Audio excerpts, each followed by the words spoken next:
Los Lunas Decalog Stone, 8th century Hebrew monument in New Mexico. Written by Donald N. Panther Yates. Narrated by David Coatney. You have one of those markers, you have Jewish ancestry. It's that simple. If you have a Native American marker, you have Native American ancestry. To some degree, it does not tell you how much. But it can. Chapter 1. Jews and Indians. The Decalog Stone outside Los Lunas, New Mexico, is a sight seen by few people. Its very location is something of a state secret. You need a $25 access permit from the Public Land Office to go to it. Only officials are very clear. They cannot and will not give you directions. I would never have found this Phoenician Hebrew version of the Ten Commandments had it not been for a local Chueda, crypto-Jewish parish priest. In an age when Muslim and Jewish monuments worldwide are being desecrated, his name will remain as closely guarded as the stone's whereabouts. Suffice it to say that the Decalog Stone rests in a hidden cleft amid the dry, juniper-studded hills of South Albuquerque, near the edge of the Isleta Pueblo Indian Reservation.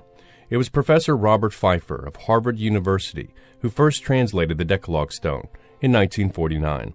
He identified it as a short version of the Ten Commandments, as given in Exodus 20, and noted that the style of Hebrew letters on it was in use from about 1000 BCE. This dating would place it in the Age of Solomon, builder of the first temple in Jerusalem. It became the main focus of the Epigraphic Society's meeting in 1984, after a full account appeared by Professor Joseph Navy of the Hebrew University of Jerusalem and his team. Barry Fell reported later on the punctuation in the inscription. Theories have continued to spring up about how an archaic Hebrew text of the Ten Commandments could have been incised in expert, ancient capitals in the face of a multi-ton boulder of volcanic basalt, one of the hardest minerals on Earth. They range from a mad professor's joke, to a marooned Phoenician, to a troop of Boy Scouts, to you name it. Few seem to want to believe it can exist, but there it was, before my very eyes. It says, I am Jehovah thy God, who hath taken thee out of the land of Egypt, from the house of slaves. There must be no other gods before my face. Thou must not make any idol. Thou must not take the name of Jehovah in vain. Remember the Sabbath day, and keep it holy.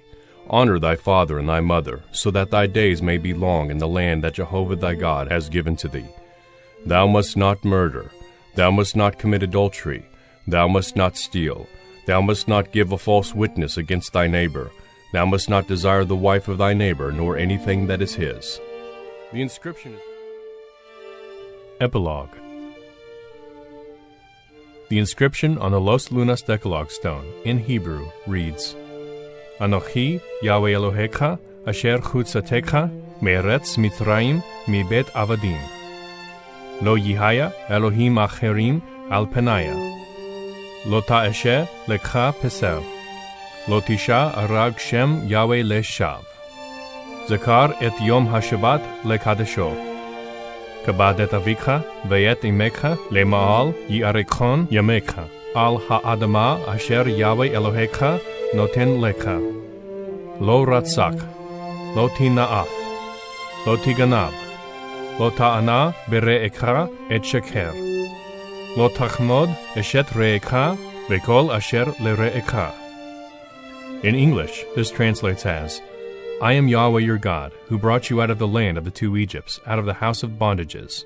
You shall not have other foreign gods in place of me. You shall not make for yourself molded or carved idols. You shall not lift up your voice to connect the name Yahweh in hate. Remember you the Sabbath day to make it holy. Honor your father and your mother to make long your existence upon the land which Yahweh your Elohim gave to you. You shall not murder. You shall not commit adultery or idolatry. You shall not steal or deceive. You shall not bear witness against your neighbor testimony for a bribe. You shall not covet the wife of your neighbor in all which belongs to your neighbor.